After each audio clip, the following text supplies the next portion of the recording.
हमारे प्रभु एवं उद्धारकर्ता यीशु मसीह के सर्वश्रेष्ठ एवं अतुलनीय नाम में हिंदी एफएम के सभी श्रोताओं का हार्दिक अभिनंदन।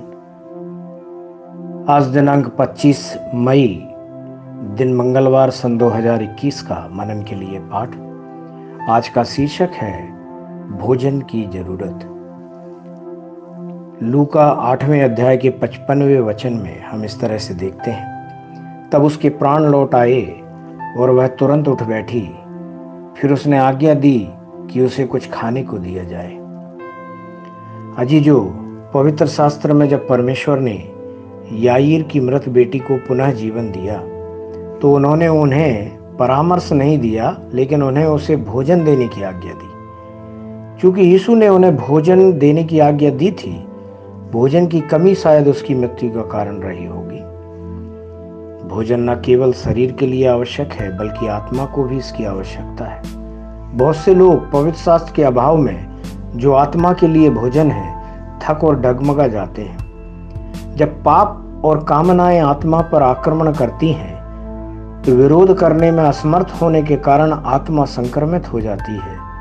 दाऊद ने परमेश्वर से विनती की, हे प्रभु, मुझ पर अनुग्रह कर, मेरे प्राण को चंगा कर, क्योंकि मैंने तेरे विरुद्ध पाप किया है। भजन संहिता 41 उसका 4था वचन। जैसे ही उसने अपने शरीर के साथ पाप किया, उसकी आत्मा कमजोर हो गई, इसलिए वह उसकी संक्रमित आत्मा को ठीक करने की याचना करता है। हालांकि शरीर जीवन के साथ है, लेकिन इसके द्वारा किए गए पाप आत्मा को बहुत पीड़ित करते हैं। आत्मा को भी पुनर्जीवित करना होगा। केवल परमेश्वर का वचन ही शरीर और आत्मा को पुनर्जीवित कर सकता है।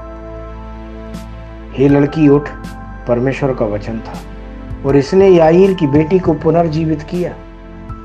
जिस लड़की को फिर से जिंदा किया गया, उसे जिंदा रहने के लिए खाने की जरूरत थी। वचन जो भोजन है, उसकी जरूरत है। परमेश्वर के वचन की तुलना भोजन से की जाती है। पवित्र शास्त्र कहता है, मनुष्य केवल रोटी ही से नहीं, परंतु हर एक वचन से जो परमेश्वर के मुख से निकलता है जीवित रहेगा। मत्ती 4 अध्याय का 4वां वचन, व्यवस्था विवरण 8वें अध्याय का 3रा वचन। पौलुस प्रेरित लिखता है, नए जन्मे हुए बच्चों के समान निर्मल आत्मिक दूध की लालसा करो, ताकि उसके द्वारा उद्धार पाने के लिए बढ़ते जाओ। पहला पतरस 2 अध्याय के 2 वचन में हम इस तरह से देखते हैं। छोटे बच्चे भूख लगने पर रोते हुए भोजन की तलाश करते हैं। खाना देने के बाद उनका रोना बंद हो जाता है। बच्चे बड़े हो जाते हैं और स्पष्ट शब्दों के साथ भोजन की तलाश करने लगते हैं। खाने के बाद वे ऊर्जावान हो जाते हैं।